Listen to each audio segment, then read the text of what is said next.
All right, everyone, we are back, and I want to give you a quick little hint for your upcoming lab for your creating of the confidence intervals. Now, most of this will be, you'll basically use a lot of the same functions, pipe, filter, all the good stuff. But one of the things that you're going to have to do is plot multiple histograms in the same graph. So I'm going to read in our good old favorite functions. I'm going to create 3 different histograms that can be visualized here. And then I'm basically going to use this repeat function to create basically my data set. So I'm going to create like an X, basically a column that has X's, Y's, and Z's that correlate to each of the data sets 1, 2, and 3. And we can look at this PDAT right here. So you see the data set, a value that correlates to that, and then Y and Z, and you see all those good values, specifically 3,769 values. So I want to do a histogram plot. So I'm going to take that PDAT, I'm going to pipe it into ggplot. On my x-axis, I want to basically, again, we want to count the values, or basically the second column of these histograms. So to count kind of the distributions. The fill will be essentially, we want to fill based on our data set, i.e. the X, Y, or the Z. We also want to group based on that data set X, Y, Z.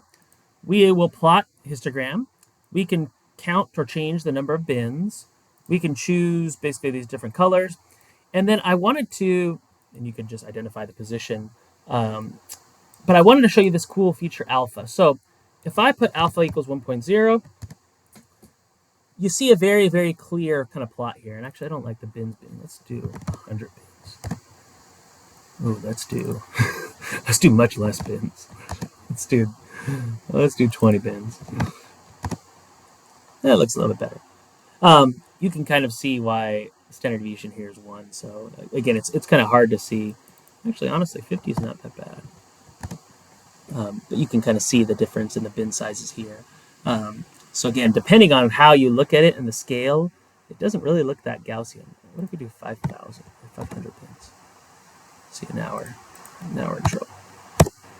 So we can just do, there we go.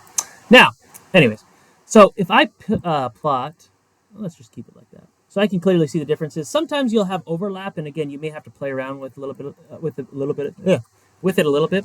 But if I change this value to 0.5, I'm going to get a much more, basically a less opaque, a more transparent version. So I can change this alpha value, and especially if you have overlap, it'll let you visualize this here. Now, we don't want grid lines, we don't want the grayscale, but we don't really care about these values either, data sets. And again, one of the things I would say is instead of having the legend on the side, there's a lot of empty space here. Use that space inside the figure when you're generating your figures. So hint, hint, please do that, and I'll be looking for that. So thanks, and I'll see you next time. Bye.